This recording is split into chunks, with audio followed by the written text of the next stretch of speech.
This is what I got for you for this week. Aha! Yes, of course. I'm going to throw some history in your faces. History that's being thrown in our face. Alright guys, this is one of the most powerful clans in the history of Japan. Now at the time of their peak, Japan was in kind of a bubble. It was pretty nuts. The only way I could think to describe it was think Game of Thrones, but with katanas. That's pretty much what it was. The problem was Buddhism had just been introduced to Japan. But it wasn't the Chinese type of Buddhism. It was the really serious type. And this was kind of a problem. You see, there was already a really big entrenched priesthood, and they were under the control of the Nakatomi clan. They pretty much had every major priest's office in the country.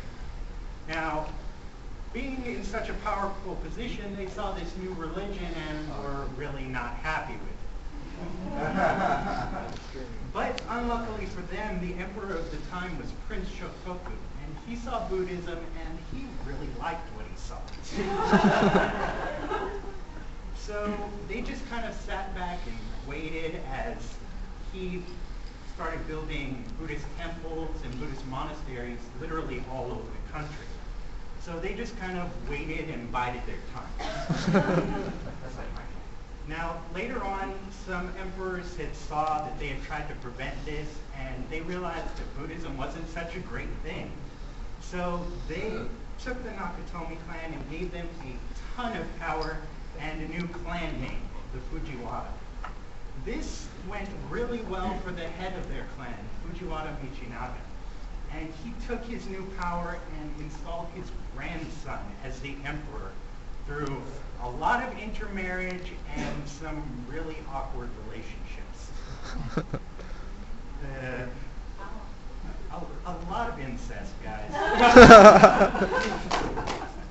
A whole lot. Yeah. But that basically turned the emperor into his puppet. And this system continued for about 200 years. Consequently, this actually wasn't a bad thing. Some of the greatest stuff in Japanese history happened during this time. A lot of the classical literature was written, some of the oldest and biggest temples were built, and Japan pretty much looked at China and said, fuck off.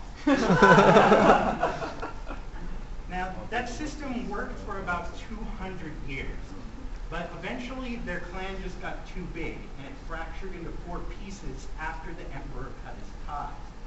So with the clan in disarray, a new clan stepped in, the Minamoto, and under them and their clan head, Minamoto Yorimoto, that guy, the first shogunate was started. And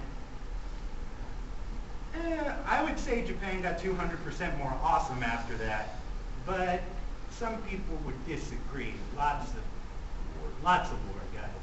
But samurai, epic win. Did we get the samurai? Yes, indeed. Who's the best part?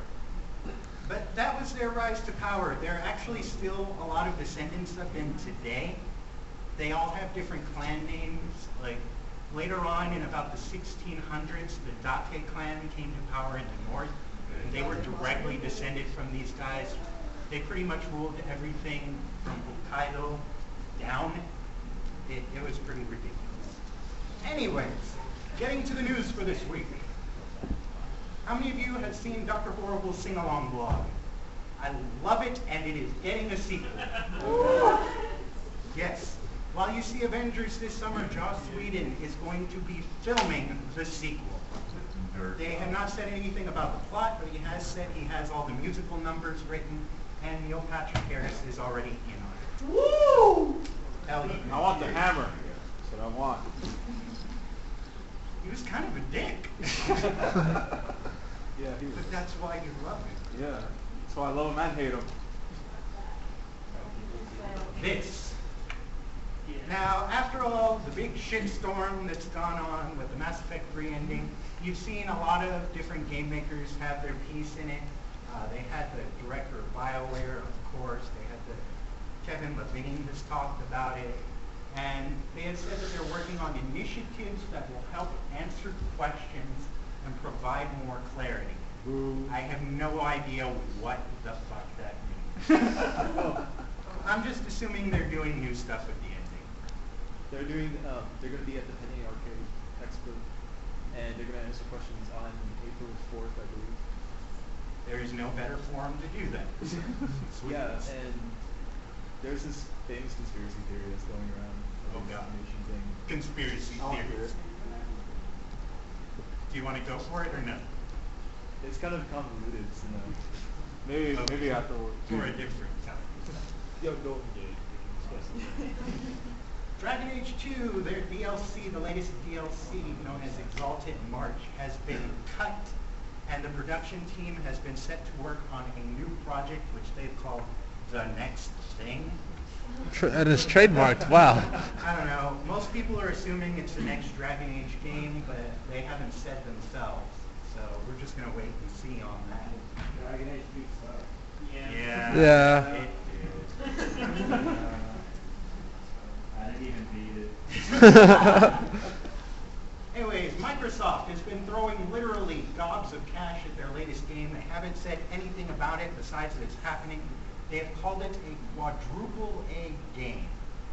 I have no idea how much money that means, but your average AAA game costs $35 million. Is it for the Kinect? Because that'd be hilarious. Everything better. But I have no idea how much money it takes to justify another A, but we'll just wait and see. Minecraft for the Xbox Arcade, the release date has been announced alongside Files Evolution, Bloodforge, and Fable Heroes, none of which I am going to get, on May 9th. And if you don't already have it on your PC, which, why wouldn't you? Go ahead and pick that up when it comes out. The creator of Macross and one of the greatest people in the universe died this past week. He was 73. Created just about every good sci-fi series between the 70s and 80s. So, if you see any sci-fi series now, it was probably in some way inspired by him. Continuing on a depressing note, the apocalypse is coming to Shonen Jump. 3 of their biggest series, Bleach, Beelzebub, and Gintama, will all be ending this coming week in the span of 3 days. But they're not even done. Oh, the anime, not the. They're all ending starting Sunday. Maybe they'll put Inuyasha and come back. Yeah, it says anime on there. The anime are ending, people. Don't panic. Yes. They're pretty much ending unfinished. They haven't said why or what the reasoning behind it is or if they'll ever start them up again, but for now, they are done. They jumped the shark, Which, that was terrible. That was terrible. Coattails of the Persona 4 fighting game, we're getting a dot hack fighting game. What? Called Dot Hack Versus. Even though they said they will stop making dot hack games last year, but whatever. I've not played a dot hack game in almost like 8 years, so. Yeah, it's been Not sure whether to be excited or not. It's going to debut alongside the movie in Japan on June 28th, and they're going to be in a package. They have not said whether it's coming to the United States yet, and they have already said there are no plans to localize the movie. So I'm assuming that's a no. It's a good import. This is, I wouldn't call it weird, just like odd, one of the odder things I've seen this week. Those Please are tell me members those of aren't men. AKB48 cosplaying as their anime counterparts. What? They are essentially cosplaying themselves. Dressing up as the anime version of themselves. I don't know what to call that. This is happening. Yeah! I have no idea whether I'm excited or deeply, deeply disappointed. Oh, yeah. It's I'm kind of in the middle on that. I don't know. I'm just waiting for the fan fiction that are going to be based on this, guys. That's going to be great. Japan has published their latest public health survey, and they have found out that their population is getting more obese. What do they blame it on? Of course, American fast food. Yes. We plague the world. And they found it in the depression that Japan is facing right now. More and more people are turning to fast food to be the main part of their diet. And as a result, they've seen about a 10% increase in obesity rates in the past couple of years. It's like 10%. Wow. So yeah, they're learning something that we found out like 30 years ago. All right, we're ahead of the curve. One of the most awesome things I have seen this week is this.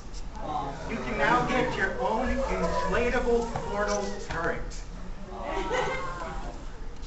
They are going to sell out so fast. They're on ThinkGeek. I do not know when the sale starts, but I'm getting me one. And another one of the weird things I've seen this week, everybody knows that tentacle things like anime girls. So logically, if you're going to go fishing for octopus, you use that as bait.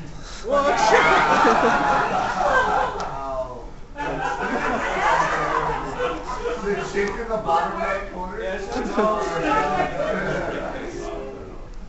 fisherman who used it has said that he has caught twice as many octopuses. No way. Why would you use a Zakudo for a bait? For me, kudu. I don't know, it just makes an insane amount of sense. More power to you. And this is not the weirdest thing I've ever come across, but it is pretty close. Artists have been known for using toilets in their work for a long time. But rarely do they use what's in the toilet. Oh, I see. That's hilarious. Is that what the R button is? Chinese artist Wang Tianchun recently won a prize in an art competition for his rendition of Iron Man using piss.